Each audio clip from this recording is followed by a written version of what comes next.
this might sound kind of random, but I would really like to ask your opinion on why you think there's this preoccupation with the apocalypse and with zombies right now in our culture. Apocalypse, zombies, things like that. Yes. Well, I've never seen a real study, but my guess is that it's a reflection of fear and desperation. When it's a very frightened country. The United States is an unusually frightened country.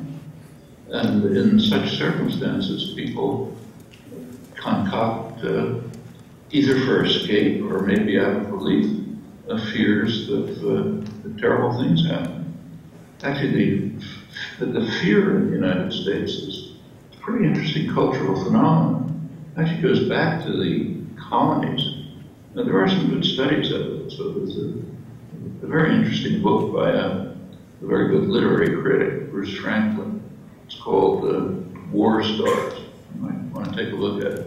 It's a study of popular literature, the kind of literature that most people read from the earliest days to the present. When it gets to the present, he shifts to television, things like that. Just kind of popular culture. And there are a couple of themes that run through it, which are pretty striking and relate to what you're raising.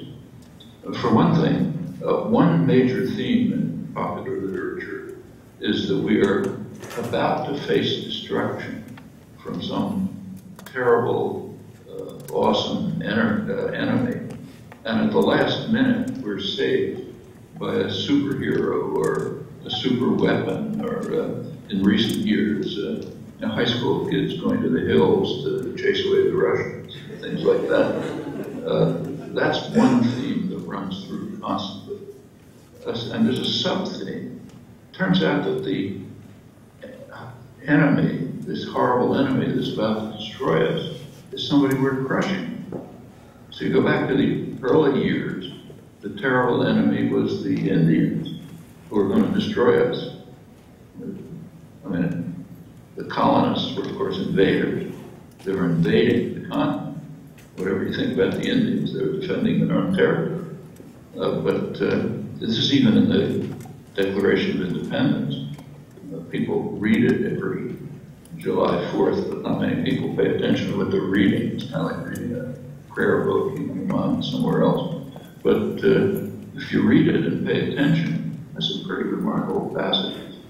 So one passage is a list of the bill of indictment against King George III of England, explaining why the colonists were revolting.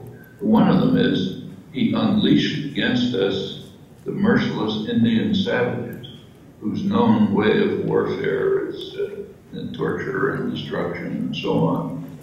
Well, Thomas Jefferson, who wrote that, and was a very great figure of the Enlightenment, knew perfectly well that it was the merciless English savages whose known way of warfare was destruction and murder, and were taking over the country and driving out or exterminating the natives.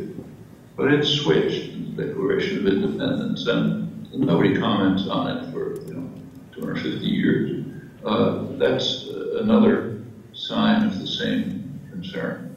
After that, it became the slaves. There was going to be a slave revolt, terrible slave revolt, and the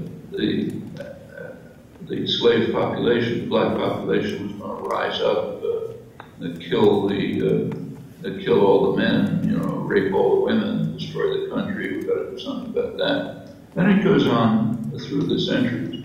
It becomes modern times. Hispanic narco traffickers are going to come in and destroy the society, one thing after another. And these are real fears. That's a lot of what lies behind the extremely unusual gun culture in the United States. It's quite unique. Deaths by guns in the United States are way out of sight. There's a kind of a hysteria about having guns. A large part of the population thinks we just have to have them to protect ourselves. From who? From the United Nations, and from the federal government, and from aliens, maybe from zombies, whoever it is. But we just have to have guns to protect ourselves. Now, that's unknown elsewhere in the world. Maybe in, say, Syria, a country that's war, you find something like that. But in a country that's not only at peace, but has an unusual security, that's and a great degree of freedom, that's quite remarkable. I suspect that what you're bringing up is part of that. I think it's,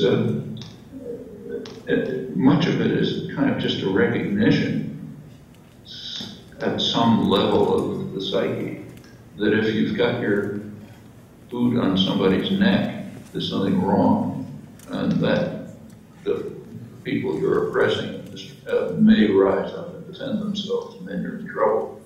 And another is strange properties that the country's always had of fear of invented dangers. There is a kind of a paranoid streak in the culture that's pretty unusual.